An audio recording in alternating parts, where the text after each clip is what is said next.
1. Spags, we are back for the Tuesday Splash Play doubleheader where you and I battle it out for $3 million in the Best Ball Mania 3 streets. What are we going to be looking at today? Well, it's the second part of the stream here, the second hour of drafts. So Pete and I, I'm sure, will be tilting heavily on the course of this one. You can see the screen coming up here. Pete and I lovingly framed. I am in the 4 hole in this draft. Pete is in the 9 hole. So you'll be drafting another back of the round team. And I can't wait for your run, Pete, of Influencer 101s because you know it's coming. That's just how this goes. And you have been firmly in the back of drafts lately. Yeah, I'm trying to see. I should see what my exposures are here at the top. Justin Jefferson, I'm at 13.8%. So I'm slightly, but where I'm really low is 2 and 3 spots because Jamar Chase, I'm at 3.4%. Christian McCaffrey, 3.4%. I've been in the middle a lot because I have 20% Cooper Kupp. But yeah, a lot of picks in the back lately. Yeah, I'm actually curious now about mine, but let me make sure. Okay, got a couple of picks. Receiver, I have. Let's see how much Justin Jefferson I have. I have 10% Justin Jefferson, but I have 5% Jamar Chase. So I guess I'm also low on the 102s.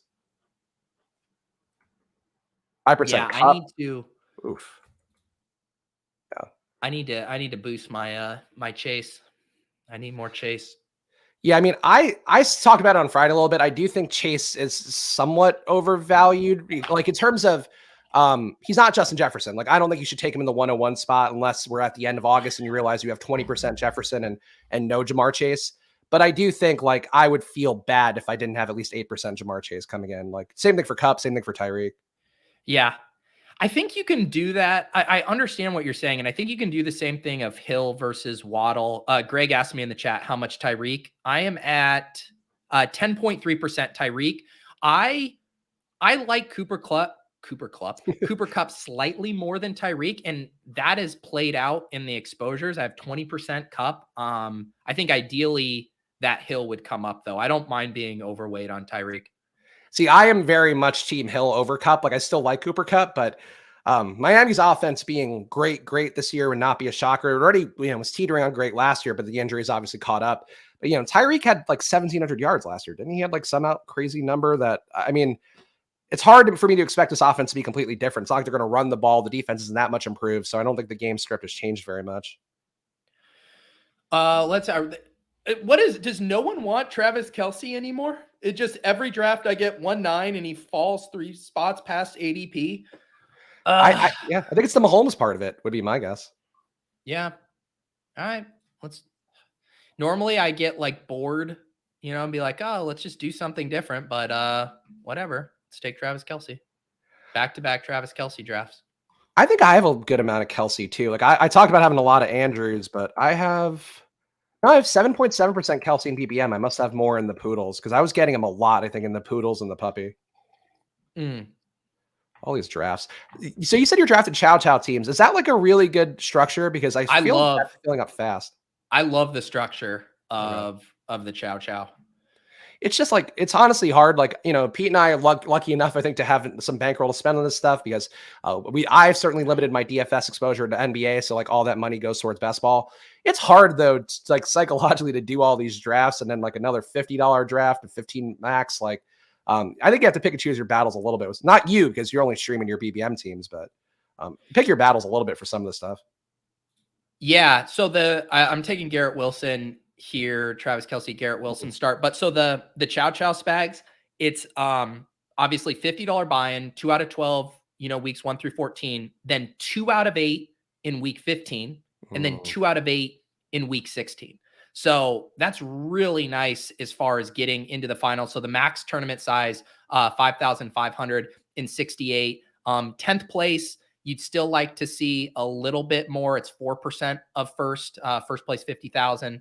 10th place, 2,000. So, ideally it would be smoothed out a little bit more, but just like the way the size works and only needing to finish top 25% in weeks 15 and 16 to advance, I think is pretty nice. Yeah, that makes sense then why people are so into it. And still, I think it's 50K to first, right? So like definitely a nice prize pool for that advanced rate level. All right. Everything goes here. Obviously not trying to take Nick Chubb. He's not even an ADP value, so I'm going to reach and grab T. Higgins here. Did someone say Batch is in our draft again? He is. He's drafting Bijan and Jonathan Taylor. I wonder, does Batch just spot us as marks? He's like, I can get in these rooms and draft whatever goddamn running backs I want. I can get Bijan Robinson at 11. I'm gonna follow these splash play boys around and draft with them all summer long. I mean, he said he was a big fan, but I suppose he could just be a fan of drafting teams that run counter to everything we talk about and believe in on these streams. Or maybe he's auto drafting again based off his rankings that were very RB forward. We don't know, but Batch 9, you can see here in the 11 hole, seems to love his running backs every single time we go out there. Hey, I respect it. I just feel like it's the thing though. I've been mentioning it in the last stream, but I'm seeing the same patterns every summer where like there was one guy in particular who was, somebody who followed me from the Stochastic days who had reached out last summer and was like, why do you draft so many wide receivers? Like, I just love taking running backs. And then like by the end of the best ball cycle, he was like, I see now why you took receivers. I feel like that's the case for anybody who starts with best ball. And I would warn against it. Like, I think season-long fantasy football just beats in our brains like running backs. And in best ball, if you carry those tendencies over, I just think you build much worse teams.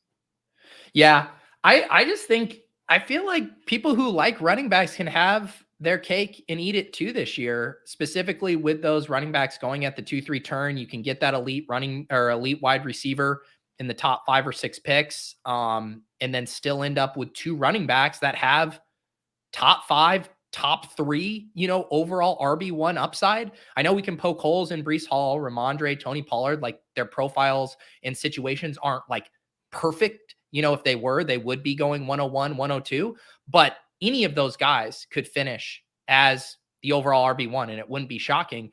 And you used to have to pay around 1 or round 2 price for those kind of profiles. And so I do think you can draft smart and still build out really well-balanced teams and getting those running backs that you love.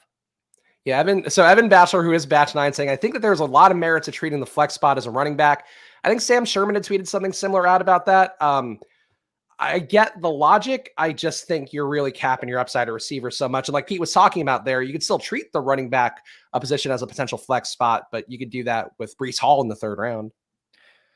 I have an interesting combo here. 2 guys I like a lot that I never get on the same team, Garrett Wilson and Breece Hall. Normally Breece Hall is gone by the time the Garrett Wilson drafter is able to get him at the back end of the 3rd round. So that's kind of a fun pick there to get both of those guys on the same team. That's normally tough to do. Yeah, I'm hoping that, well, I guess I shouldn't say it out loud. I would like you to see a certain player come back to you. Oh, never mind. Amari Cooper went in the top 30. He went 26. Okay. Oh yeah. Wow. All right. Never mind. Someone did what I did, right? I got Garrett Wilson and Breece Hall on the same team. Someone had to get the Chubb and Amari Cooper there. Oof. Again, if you think about, I don't love that decision personally, but if you're thinking about unique combos, it is hard to get Chubb and Amari on the same team based on where they go, right? Chubb is always going early round 3 and Amari's always going at the 3-4 turn. So unless you make a big reach, or if you're in the middle, I guess if you were in the middle of the 2nd round and you took Nick Chubb around pick 18 or 19 and then Amari at 30 or 31, maybe it's not super unique, but I'm guessing it's pretty unique. Was that a deliberate ATN timeout? Yes. Okay. I was wondering because you were still extrapolating as though you were not aware you were on the clock, and I was worried for you. I'm basically doing the sliding doors version of what I did last draft where Gibbs goes. So this time I took ETN. Last time I took Debo. This time I took Breece Hall. So basically you're correlating your 2 teams, some could say. Yeah, I'm pulling a Spags and trying to leverage up my own portfolio. But if you don't have the brick caddy, that's one way to kind of keep your exposures aligned. So I would support it. I'm on the clock here though. Did take Mark Andrews again for the umpteenth time. So I will not be going that route here. I guess I could correlate with Mike Williams here, Pete. I love we're just each going to do the same draft we just did. But no, yours should be different. You're from the 4 hole. Yes, mine will be different, and I got Mike Williams this time, so he's going to correlate well with my previous Justin Herbert. When Justin Herbert goes off on that team, Mike Williams here will be a part of that benefit. Did you consider Burrow? Briefly. I mean, yeah. We'll see. Maybe he'll come back. Yeah. If you love something, set it free. That's what I say. Yeah, Raise it, make an interesting point. And then you should say in the last draft, ETN was overvalued a couple rounds. He is. But if you still want to get a guy, you got to take him where he's going. Yeah, the truth is that I wasn't paying that close attention and just panicked the top guy at the queue. You're like, that tag Bigsby, more like Stank Bigsby, not a guy I would ever pick up. Well, team ATN, ride or die. See, now the team from the 2-hole with Chase gets the Burrow at pick 5-2, which is pretty nice. Yeah, I get it. I just like, I'm perfectly okay not taking a QB in the first few rounds and just figuring it out. This board also may be setting up for a little bit of fun, Pete. Maybe a little bit of fun. Is this what I'm trying to see what you're Pittman and then do you see this is the one thing, like, again, I like correlating too, but I do wonder how much, Anthony Richardson and Pittman, like, I do like correlating Richardson more with Pierce and Jelani Woods late than with Pittman. So yes, I agree for the most part, though I think Pittman is undervalued just because like he was playing a role for the previous offense that I don't think is necessarily the player he is. Like A-Dot's usually sticky, but his A-Dot fell from USC to being a little bit lower on the Colts. And I think that was kind of them putting him in a little bit of a box. I think he can play outside more. He's not kind of a pure natural downfield guy like Alec Pierce is, but I think he just benefits if Richardson is good. So I'm willing to take Pittman here. And I take an unstacked Pittman sometimes too. Like I don't mind him as a player. Even though I know he's kind of gotten less sexy. He's still young. Like I think he was only 24, might be 25. Yeah. He was an older prospect, but he's still young. He's 25, turns 26 in October. I don't know. I'm there with him, but I agree. Like I certainly like Pierce and I like those guys. Jelani Woods, though, I will point out, I have a lot of Jelani Woods. Kylan Granson was taking the snaps because Woods is banged up to start the year. Never great to see that for a guy who kind of has to make the leap. So I'm still taking Woods. I think he's better, but I probably will take some Kylan Granson. And also Will Mallory looked good in the OTAs as well, apparently. So something to keep in mind if you're like me and heavy on Woods. Who looked good in OTAs? Will Mallory, Miami tight end, who they drafted this year. Wow. Look, I'm ready. I'm in mid-season form, Pete. I've said it from day one, but Mallory was a guy that they went out of their way to get. So, new regimes taking a guy and a guy who was pretty good in college. So Will Mallory is definitely a name to file away in the record books. There you go. This is going to be a draft where I take the guys that I don't normally take that I think are overvalued. And I'm even reaching to do them just because all the wide receivers are off the board. There's not a single wide receiver on the board right now who's an ADP value, but I have Travis Kelce. Let's get a Kadarius Toney share here. I am team Kadarius Toney, and this has actually been, wow, the guy in the 12 hole is scheming wide receivers hard. 6 in a row, which is an ideal spot, Pete, for him to not draft another one. But do you think he keeps drafting wide receivers? 6. This one will, I would say the smart money is that he ends up taking a 7th. Which would be okay late, but if he takes a 7th, like before the 15th round, you're dulling the effect of going radicalized zero RB is the new phrasing for that one. Yeah. And the one thing I would say about this team, every single one of their quarterbacks is still available. And that's the thing I've talked about where sometimes it's hard to get your stacks when you go all those straight wide receivers, but Las Vegas, I guess if you're Galaxy branding Hopkins to a Bills or Chiefs, that's not available, but Love, Goff, Kirk Cousins, Kyler, all those guys still available for them to set up those stacks. Do we still want to draft Kyler? Like, do you still feel comfortable doing that? I mean, I don't feel comfortable drafting him. I'm not going out of my way, but I think we're going to continue to get some pretty insane discounts on him. I mean, the times I've taken him have been like at pick 180, which I certainly don't mind there. Okay. This is an interesting spot. Mixon makes sense for me here. I do like Goddard, but obviously he doesn't make the most sense. But I do love Pickens. I'm going to take Pickens over Mixon, and we'll see what comes back. But I imagine Mixon will probably go to this guy who has Burrow. No, he took Pacheco. There goes Mixon. I don't know if there's a lot of rhyme or reason to what that drafter's doing there. I guess he had Mahomes. All right, so taking Pacheco makes some sense there. Yeah, so I got to mix up. The guy who's going here is the one who has Burrow. So the Burrow guy took Mixon, and then the Mahomes guy took Pacheco. They're both building their Cincinnati KC, which of course going to be the most popular Week 17 correlation to hit. And And you've got a little taste. No, you've got a taste of the KC side, not the Cincy side yet. Just a little taste. It's a little taste. Wet the beak a little bit. All right, on the clock. God, is this really Damian Pierce time? It's 14 like spots Dameon after Pierce. ADP. Yeah, I'm doing it. At pick 76? Yeah, that's when I'll take Damian Pierce. I don't like him at ADP, but at this spot, he's, I think, worth it. Yeah. Especially given that I am a Singletary bitch. That's what everyone's calling you these days. They taunt me. They go, Singletary bitch, and they poke me with sticks. I've also, Pete, we've gotten to monetize the last 2 streams for using the F word too much, which I didn't know was a thing. Like, because usually it's like, seriously? You don't use it in the first 30 seconds and you're okay. But apparently now it's like doing the caption checking. So if you use it even late in the stream, you can't drop too many F words. Wait, I say the F word on my channel all the time, and I've never gotten hit with that. The last 2 have been limited availability or limited suitability for ads for us. Seriously? I've legit never seen that. I dropped a lot of F-bombs. So the Friday stream, which of course Pete would not watch a Friday stream of me on a holiday weekend. So I'm going to explain to Pete what happened. I drafted a Titans team. I did 2 drafts in a row, had planned on doing 1, but drafted a really clean commander stack with the randomizer wheel. Was like, I'll go back to the well, draft another team. I then got sniped, Pete, on every Titans player. And then the guys were in the chat explaining why it was okay for them to take these guys, even though they like didn't make the most sense for some of them. Like there were a couple of good defenses, but overall, I was just like the tilt of all tilt and muted them briefly for 5 minutes. Sent them on a little timeout. Oh, you put some people in timeout. You really were. Wow, the chat is confirming that you're on epic tilt on Friday. Yeah, there we go. Epic tilt. Tilted Spags. Yes, I went off there. And it felt good. Felt good to get the acidity out. It's if nothing else. And it was good too, because those guys were good sports and stayed in the chat. But not the way to build a channel for the most part is to berate people until they leave or time them out. Dude, I hate this draft.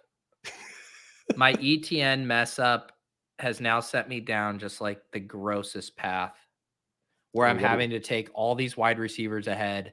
Another guy that I think is overvalued that I don't think I have a single share of yet. But if I'm building out something with Jets, I guess I'll get a fucking Elijah Moore share at pick 88. God, it's disgusting. Yeah, not great. Okay. This really did. The room shifted, I feel like, around here. But also this guy on the 12 spot, spamming receiver early, probably hurt. The guy who can't dig out of this is going to be Batch. I mean, I feel like I can't dig out of it. How is Batch going to be able to dig out of it? Batch has got Debo, Michael Thomas, and Cortland Sutton as his 3 receivers. Yeah. That's why you don't fall in love with a running back. This is quite the comment from No Skill All Luck here. I would slap my mother in the face full force for Damian Pierce around. I still think I'd take Devin Singletary. Hop in a few. Keep hopping in our drafts. And I promise you will get hop in a ship chasing draft. You will get Damian Pierce a round and a half, and you don't even have to slap your mother. Well, Pete, there's only one quarterback here who I correlate with at this spot.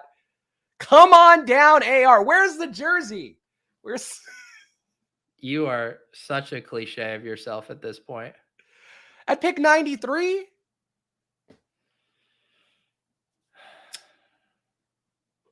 I think I've asked you that. What is your exposure at right now? I didn't get him in the Dalmatian. I will say that. Yeah. I am at 42% overall, 38.5% in BBM. 38% Anthony Richardson? Yep. It's going to dial back. It's slowly coming down. It's just I'm pacing out the dial back. Yeah, clearly. You know who's getting first team reps at OTAs, Pete? One Anthony Richardson. He's splitting them with Gardner Minshew, but he was the outlier. First team reps. He better be getting Hall of Fame reps based on where you're drafting him and at the frequency you're drafting him. Some could say that.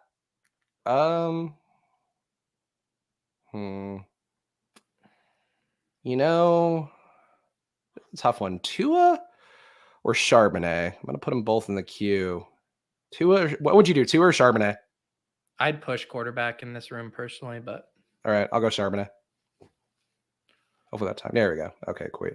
So Charbonnet will correlate there with my little bit of Pickens, and We'll push Tua. We'll see if Tua comes back to us. Probably not. I guess you could have looked and seen if the Waddle drafter's behind you. So, but not behind you. Sorry, I thought this was on the wrap. So the Waddle owner probably will take him unless Longacre here doesn't want to have Lamar and Waddle in the same Week 17 game. They might have been reading those threads. Ooh, that would be nice. That would be nice. We'll see. I'm willing to take the risk here. I have so much Tua that I'm okay with losing a share of Tua. The one could say that about AR, and clearly I was afraid of losing that share of AR. God, this is probably my least favorite draft of my 31 drafts. Really? I mean, yeah. I guess you really did get baited into taking a lot of receivers early that you don't love. Yeah, I hate all of this. But now that I can correlate Brian Robinson versus the Jets in Week 16, I feel fine again. I think your team has got players on it. That much is for sure. I like Kadarius Toney. I don't know why people don't. I mean, there's a shit ton of risk to the Kadarius Toney pick for sure. But just like the injury risk part of it, the fact that he just keeps getting like the hamstring issues or something else? No, it's not just the injury. I mean, he barely was running routes in the playoffs when they needed him the most. I mean, I still think that's because of him starting behind the 8 ball in terms of getting the offense where he needs to be. But Pete, you're on the clock here. So what player will you take? I'm going to take a QB. I have my big bet on the Jets, so I got to take Rodgers here. Whenever I get the AR I want, Pete gets his AR, Aaron Rodgers, the mobile QB. the true AR. So I think the route participation thing is just overblown just because of the fact that, like, again, he missed the key installs in the offseason. He came in after 6 weeks, 7 weeks, didn't play until 8 weeks in. So I still think that's the main reason he wasn't out there when it mattered the most. And now there's no Juju out there. I think the big risk for him is they add Hopkins, and then that just kind of makes it where they shift Toney inside and he's competing for more snaps. But I just don't buy it. Like, he was so good last year and there's enough camp talk about him and things like that I think it's overblown. But he's also priced, obviously, like it's not overblown. You can thank me for giving you 2 rounds past ADP. Thank you, Pete. We're not worthy. If I wasn't a good friend, I would have told you to take 2, and you did. There's no chance he's coming back, but I knew in this room, quarterbacks kicking around.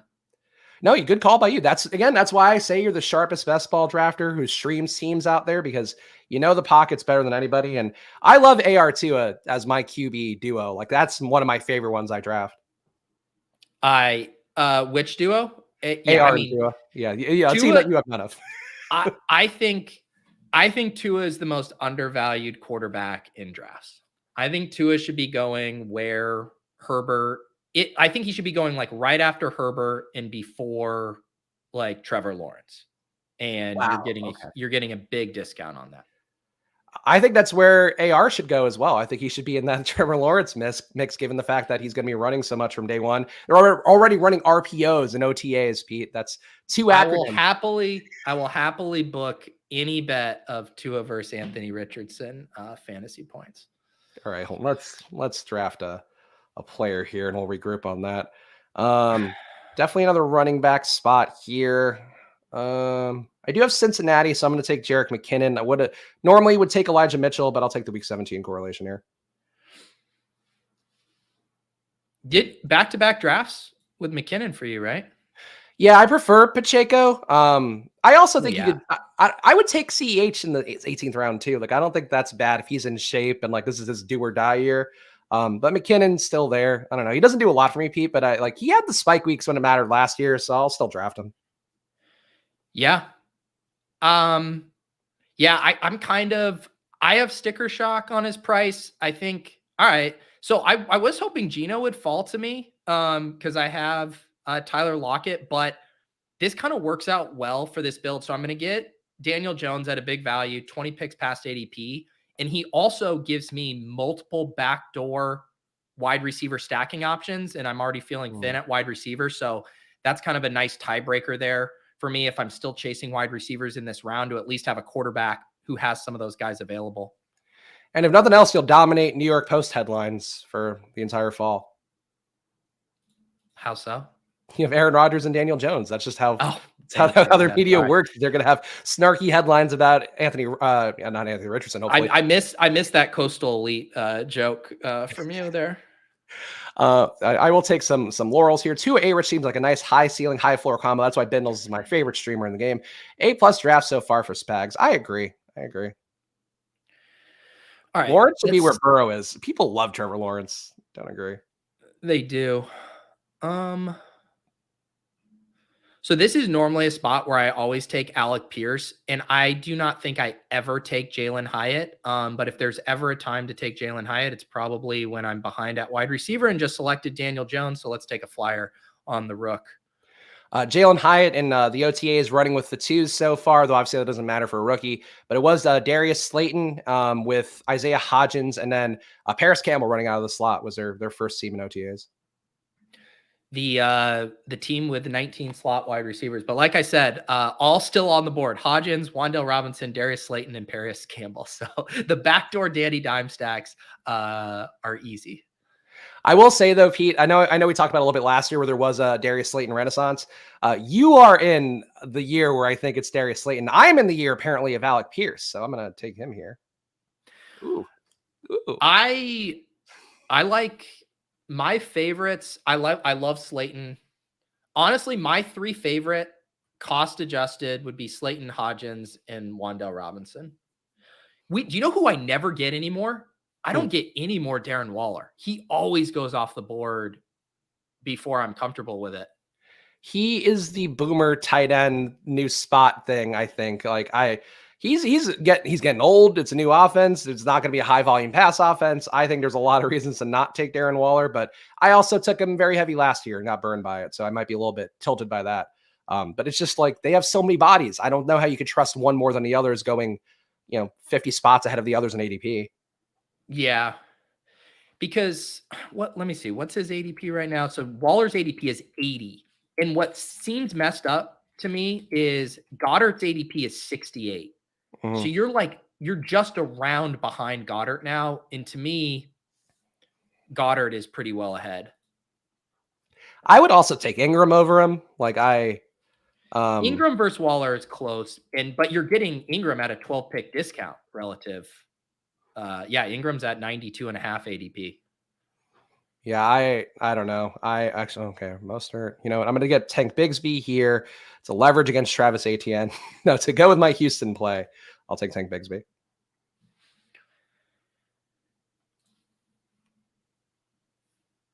You're building out your zero RB. Oh, never mind. Yeah, no, never mind. It's just a leverage against you, not the second part. Of course, Houston not leveraging against my team in the first hour. Yes. Yeah. So you're leveraging against your first team. I'm leveraging against this team. It all works out when you think about it like that. That's why I get chats like this. Too sharp here, forgetting who plays on week 17 and leveraging against Pete's second team in a stream. Let's see. Oh my God. I have Waller and Kittle rage. Seems at least a unique look. I don't see it. Hang on one sec. I am going to... What are we at? One Dolphin in every draft. Well, here's the thing I'll say about, so with guys from Kittle, Pitts, Waller, all of these guys were spike week hunting, right? Like no one expects those guys to turn into Travis Kelce and earn 10 targets a game for the whole season. You're basically saying which of these guys can go off for 25 plus points in one of the fantasy playoffs. And Waller certainly has that upside. We've seen it before. So in that regard, I get it. Yeah. All right. I'll allow that one. And I also will allow a quick pandering for some scribes on here. Of course, we are doing these double headers every Tuesday and Fridays, Spag Stacks, where I spin a wheel, sometimes draft one team, sometimes draft two against my own goodwill and good ideas rather. But it keeps going here on Splash Play Fantasy Football all year round. We appreciate each and every one of you who joined this little community of ours as Pete picks it's putting your money where your mouth is with Wan'Dale Robinson. Yeah. At first I was like, I think I mean, wide receiver is just absolutely decimated in this room. It looks like Rashid Shaheed is the only wide receiver available with a higher ADP right now. I thought about taking another running back there, but I'm like, why mess around? Yeah, I think that's a reasonable one. And Wandale, certainly the player that you like the most, though. So this doesn't matter to you, I don't think, but the fact that Hyatt and Wandale theoretically playing for the same position, does that play into your head at all? I think they're different players. I mean, Hyatt is like, at least how he was used at Tennessee, was a downfield deep threat. He did run out of the slot a bit, but Wandale Robinson, I feel like the A dot of those two players is going to be completely different. Wandale used near the line of scrimmage, like a lot of the gimmicky stuff, quick hitters, and Hyatt, I think, is going to be more of a downfield guy. So I think more where I would get into that is with, like, I would not take Paris Campbell probably on a Wandale team. But I'm going to end up triple stacking dimes here. I'm going to end up with at least one of Hodgins or Slayton still. Okay. Which I think is an interesting bet to make too, because you're making a bet that seems logical that Daniel Jones passes more and has more success with the weapons around him, which I don't think people are playing enough of. Like Jones goes naked a lot in drafts, which I don't think is correct either, especially when you have free Slayton and free Campbell in the 18th round and free Hodgins lately, late Yeah. too. Yeah, and I mean it's the market does this, right? With situations. Another good example of it right now is the Cowboys running back 2 situation, right? If we knew for a fact who the RB2 was in Dallas, that would probably be a 14th or 15th round pick in every draft. But we don't know if it's Malik Davis, Deuce Vaughn, or Rojo. And so everyone just shrugs their shoulders and doesn't select them at all. I think if you knew the pecking order for the Giants wide receivers, a couple of these guys would be going in the 11th, 12th round, right after Danny Dimes. But because we don't, you're getting all of them at a discount. I'm taking my 6th running back here. Was thinking about taking Hunter Renfrow for the week 6 or week 17 of it all rather, but I can get done at running back here with my 6 guys, and Chase Brown correlates with my Kansas City bet for week 17. So I'm not out on Chase Brown yet, even though it seems like Joe Mixon is more inclined to come back than not. Some crazy quarterback values in this room. Where was our team on the end there who was pissing? Ended up getting Kirk and Russell Wilson. I was going to say their Jordan Love is kicking around here, almost 25 picks past ADP. Jordan Love falls a lot in some rooms and he goes early in some rooms. I feel like that's sort of how ADP works and everything, but I feel like he's got a very wide range of where he's going depending upon how much the room loves him. Yeah. So Hodgins does go. So I guess my last chance here, will just be reaching heavily here, but there's nothing. Is there anything at running back that I need to look at right now? Let's just grab Slayton. I mean, we're just fucking throwing ADP out the window in this one. Backdoor Daniel Dimes triple stack. Wow, Slayton in the 15th, huh? Man. I mean, there's no, I mean, you took Josh Palmer in the 15th. No, I know, but like it makes sense with this one, but because there's nobody else you would even take at receiver at this point that makes sense for your team. No, yeah, and the running back stuff is getting wiped here too. Yeah, I'm glad I'm done at running back because it seems like there's not a lot left of actual value. My last running back selection here is actually going to work out decently because to me there is like a pretty, Jerome Ford, I feel confident about his role as the RB2. I also get him correlated with my Jets bet in week 17. And then like you're in Leonard Fournette, Gus Edwards, Kareem Hunt, potential RB3 territory the rest of the way. Yeah. And honestly, I think where you're taking Slayton too, I will say that just looking at the chat on the screen from Tyler, I think that Slayton should be going in the 15th round. He should probably even be going a little bit higher than that if we're being honest. But all right, I'm on the clock here. I'm actually going to do an interesting correlation that I like for week 17. I like Michael Mayer as being a Raiders run back here. Of course, I get so much Anthony Richardson that I need to get different with it somewhere. But Mayer, I think, is a nice player to throw into the mix and a guy who could have actually a very big week 17. I could have maybe took Miko Hardman there. Oh, wow, dude. Those back-to-back picks were rough. How many times do there's like twice a calendar year where I want Tyler Conklin. Please tell me you did this as a bit. They have David Njoku, so they had to I guess I'll give them that correlation. Tyler Conklin does not want to be part of your team at all costs. Maybe I'll just The great thing about tight end when you have Travis Kelce is it doesn't matter who your tight end 2 is, but was looking forward to one more Jet stack there. Yeah. Also, a lot of Hyatt fun in the chat. By the way, people really besmirching Jalen Hyatt's semi-good game. I hate it. I this was my first share of Jalen Hyatt. He's overpriced. I am going to take Tank Dell here. Again, another Houston bet that I'm not going to get Stroud because it doesn't make sense for this to be a 3 QB build, but I still think Houston has some life in part because of Stroud being there. So that's why I'm willing to take Tank. But yeah, every position feels like it thinned out more than usual in the 17th. Yeah. The quarterbacks, I guess now the quarterbacks are all gone too. Yeah. Well, Kyler goes at 197, which honestly feels about right to me.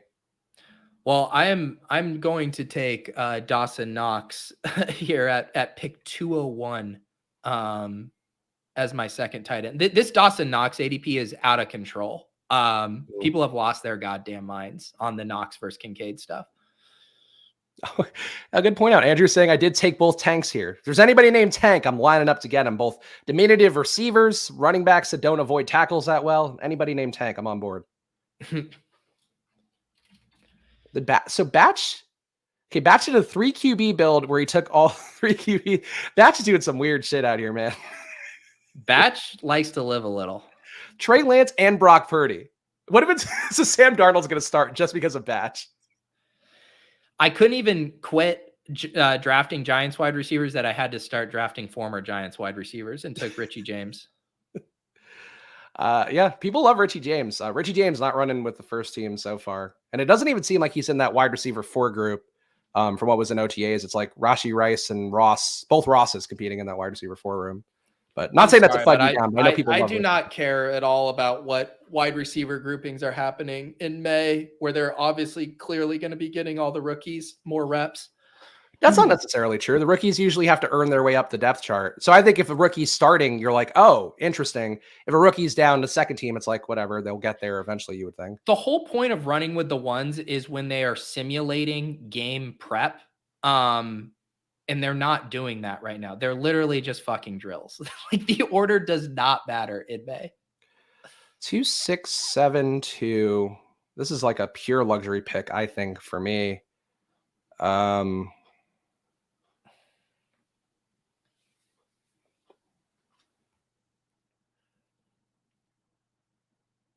timed out. Bryce Young, QB3. What? Did you have him in the queue or no? No, I didn't get Jelani Woods. I never hit the Q button first. That's my big flaw. I mean, it doesn't matter. This was honestly a pure luxury pick because I didn't care for any position. Bryce Young, though, definitely not necessary here, but he does correlate with Jacksonville. Yeah, okay, that works out. This is going to end up being my best team all year because I hated it. I can't wait for the reading, the celebratory, the holiday reading of the teams here. Yeah, definitely feels like a post-Memorial Day lull for you kind of team. Yep. I told Spags before the show, our coverage for April fell through today. So my entire day got blown up. And I've been tilting ever since, tilting through these drafts, tilting through. I drafted all the players I don't like in this draft. ETN, Brian Robinson, Kadarius Toney, Elijah Moore, Jalen Hyatt. I literally hate all these picks. Well, let's read Pete's team here. And Pete, you know what? I'll read it for you and I'll do it with a little special love. At QB, Pete got Aaron Rodgers and Daniel Jones, New York superstar. The real AR. Say the real AR, Spags. The quote unquote real AR, Aaron Rodgers. At running back, he got Breece Hall, Travis Etienne, Brian Robinson, Raheem Mostert, and Jerome Ford, a trendy pick in the streets. And Pete got him at a little bit of a value. At receiver, Pete got Garrett Wilson, Tyler Lockett, Kadarius Toney, Rashad Bateman, Elijah Moore, Jalen Hyatt, Wan'Dale Robinson, Darius Slayton, and Richie James, all guys who played for the Giants recently, and a tight end, Travis Kelce and Dawson Knox. Pete, I think you crushed it. I did not crush it, but it is unique. It is unique. And my team to compare it to, I took Anthony Richardson, Tua, and a timed out Bryce Young at the end, 40 picks after ADP. Damian Pierce, Zach Charbonnet, Jerick McKinnon, Tank Bigsby, Jeff Wilson, Chase Brown at running back. At receiver, Tyreek, T. Higgins, Mike Williams, Michael Pittman, George Pickens, Alec Pierce, and Tank Dell. And a tight end, Mark Andrews and Michael Mayer. I think it could have been a little better. Mr. Mister, though, wants his team sauced, Pete, and he's in the 10 spot. So sauce him up. TM Longacre. Awesome. He's got Lamar Jackson and Dak Prescott, which, see, I can't sauce teams, Pete, because I think, it's like, you got nice values here. It's like, okay. Lamar Jackson and Dak Prescott. We also need to, I think we need to raise the bar of like, if you're going to control the show, I mean, it's like, does $2 really move the content needle for us, Spags? Or do we need, if we're going to be dance around like puppets, like if someone walked up to you on the side of the street, Spags, and gave you $2 and they were like, do 10 burpees right now, would you do it for $2? No, that's not enough. That's not enough. Yeah. So I mean, let's see here. I'll point out one shitty pick. The thing that happens is when people want, and this happens on ship chasing too, when they want you to sauce their team, it's because they really like their team. And so do you really want us to say the things you did wrong in this room? Scroll down. Let me scroll down. I mean, what does KJ Osborne do for this team? Sam Laporta as your first tight end. How many tight ends do we have here? 3. 3 tight end. Hate 3 tight end builds. You fucking suck. What is that what you want? I like Mr. Mister because it's a fun name, but this is a team. How many wide receivers do they have? He's got 7, so normal amount. 7. Yeah. I can't even see on this screen. I need to end the show. I need to regroup. Right. Pete's got to go take care of a baby, so we're sorry, Mr. Mister, but your team is trash and should die in a fire. There we go. They've been sauced adequately. Of course, follow Pete at Peter Overzet. Follow me at Chris Spags, and follow this show at Splash Play Pod. And shout out to Ron here. I don't want a thing, so there you go. We appreciate you, Ron. We appreciate everybody hanging out with us, of course. Make sure to subscribe before you go. We appreciate that very much here, where we are doing fantasy football all year round, drafts, double headers with me and Pete on Tuesdays. On Friday, I'll be back doing a random stack. The wheel will tell me who to draft, and I will draft them then. And Pete, make sure to give your plugs here for you taking care of April coming up in an hour. I'll be doing the Fantasy Life Discord AMA at 3:30 if you want to hop in that. I think I have to cancel the club show today. Not going to be able to pull that off. But then tomorrow, on my channel, I'll be back for Best Ball Breakfast, my back-to-back doubleheader with Corain and Sean Siegel. So that'll be at 10 a.m. Tomorrow. So if you want to tune in for drafts 32 and 33 for me, that'll be then. Yeah, go ahead. That's a really great stream, by the way. Pete, I'm sure, is underselling it here, but you guys really should check it out too. The smartest guys out there giving different takes as well, which is fun to kind of see them paired with each other and different kinds of drafts as well. So make sure to check that out on Pete's channel coming up tomorrow. But we appreciate you guys for being here. We'll see you guys again soon, and good luck. Bye.